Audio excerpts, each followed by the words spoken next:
Hi welcome back to your channel చిన్ని Sheikh blogs అండి. ఎలా ఉన్నారు? బాగున్నారా? నేనైతే మంచిగా ఉన్నా. మీరైతే ఎలా ఉన్నారండి? మీరు మంచిగా ఉండాలని అల్లాని వేడుకుంటున్నానండి. ఈరోజు కర్రీ వచ్చి మార్నింగ్ ఏమో బొండాలు చేశాను, ఆఫ్టర్నూన్ ఏమో కర్రీ చేశానండి. ఇదిగోండి తెల్ల గంజి రాకంట మా దొడ్డి మొత్తం అదే నేను మా వారు చేసామండి. కట్ చేసాము. ఇప్పుడైతే తీసుకొచ్చి శుభ్రం చేస్తున్నానండి. దానికి సపరేట్ చేస్తున్నాను. తెల్ల గంజి రాకండి, ఇది తెల్ల గంజి రాకు ఔషధ గుణాలు ఉన్నదండి. రక్తహీనతను పెంచుతుంది, జీర్ణశక్తిని కూడా తగ్గిస్తుందండి. స్పైన్గా కట్ చేస్తున్నాను. చిన్న చిన్న మన తోటకూర ఎలాగైతే కట్ చేస్తామో అలాగా అదిగోండి. తర్వాత మనం ఒక 2-3 సార్లు కడగాలండి. మా బియ్య చూడండి కడుగుతుంటే ఎలా చూస్తుందో. కడిగిన తర్వాత రైస్ కుక్కర్లో పెసరపప్పు 1 కప్పు, మనం కడిగి కట్ చేసుకున్న తెల్ల గంజేరు ఆకుని వేసుకోవాలి. దాంట్లో 2 టైప్స్ తెల్ల గంజేరు ఆకులు ఉంటాయండి, ఎర్ర గంజేరు ఆకు, తెల్ల గంజేరు ఆకు. కాండం అయితే ఏమో ఎర్రగా ఉంటుందండి, దాన్ని ఎర్ర గంజేరు అంటారు. తెల్లగా ఉన్నదాన్ని తెల్ల గంజేరు అంటారండి. కొద్దిగా అంత వాటర్ పోసుకొని పక్కన పప్పు కుక్కర్ పెట్టానండి. 1 విజిల్ వస్తే చాలు. దాని పక్కన కడాయి పెట్టుకొని ఆయిల్ పోసుకొని ఆయిల్ వీటెక్కిన తర్వాత పోపు దినుసులు వేసుకోవాలి. పోపు దినుసులు వేసుకున్న తర్వాత కరివేపాకు, అలాగే అవి దోరగా వేగిన తర్వాత అలాగే మనం కట్ చేసి పెట్టుకున్న ఆనియన్స్ ముక్కలు. మీకు ఎప్పుడు చెప్పిందేనండి, నేను ఎప్పుడు ఆనియన్స్ వేసినప్పుడల్లా సాల్ట్ వేసుకుంటాను. సాల్ట్ వేసుకుంటున్నాను. కొద్దిగంట పసుపు. బాగా దోరగా వేగించాలండి ఆనియన్స్ బ్రౌన్ కలర్ వచ్చేంత వరకు.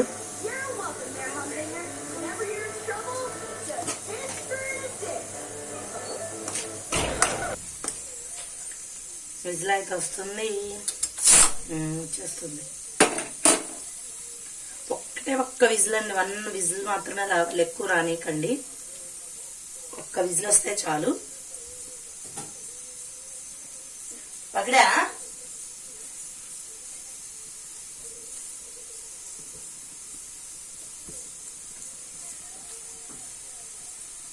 ఇప్పుడే వస్తుంది, స్టార్ట్ అవుతుంది.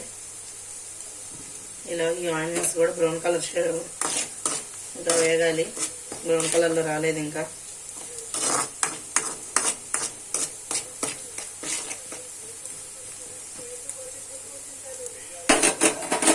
ఔషధ గుణాలున్న తెల్ల గంజేడు ఆకు కర్రీ అండి. తెల్ల గంజేడు పెసరపప్పు కర్రీ. టేస్ట్ అయితే మీరు కూడా బాగుంటుంది, ట్రై చేయండి ఒకసారి. రక్తహీనతలో ఉన్న వాళ్ళకి చాలా మంచి రెసిపీ. 1 విజిల్ అయితే వచ్చేసింది కదా, కట్టేస్తున్నా. అండి కుక్కర్లో నుంచి తీసిన తర్వాత ఈ ఆకుని పెసరపప్పుని దీంట్లో వేసేస్తున్నా.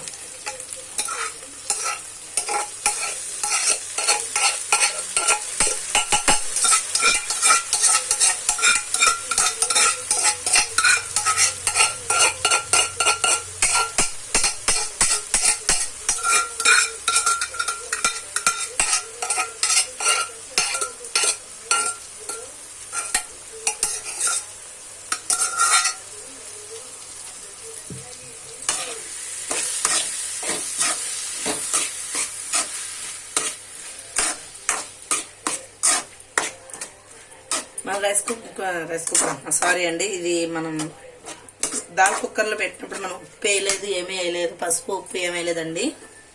ఇప్పుడు వేస్తున్నా నేను. ఇదిగోండి,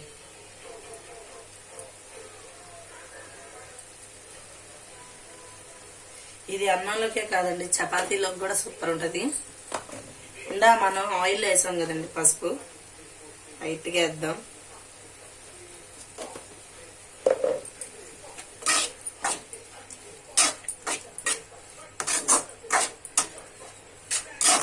చపాతీలో కూడా బాగానే ఉంటుందండి కర్రీ.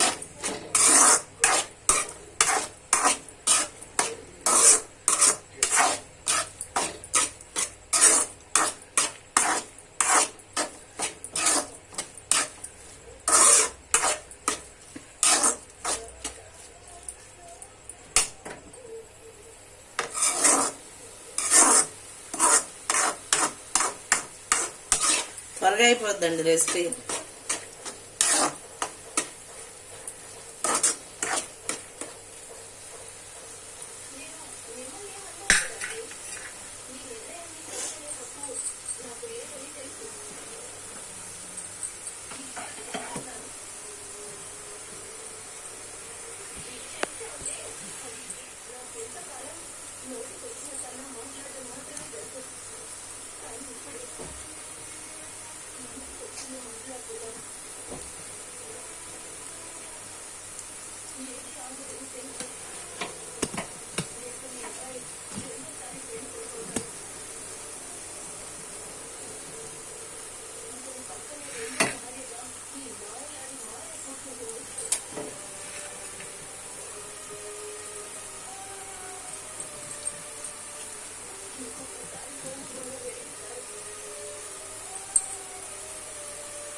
కారం వేసేసుకుందాం ఫైనల్గా.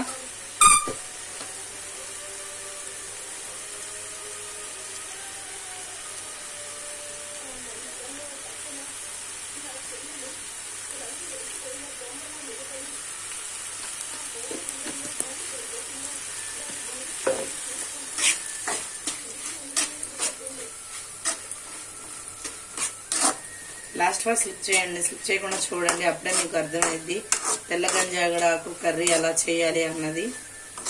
ఓకేనండి, మీకు కనుక ఈ వీడియో కనుక నచ్చినట్లయితే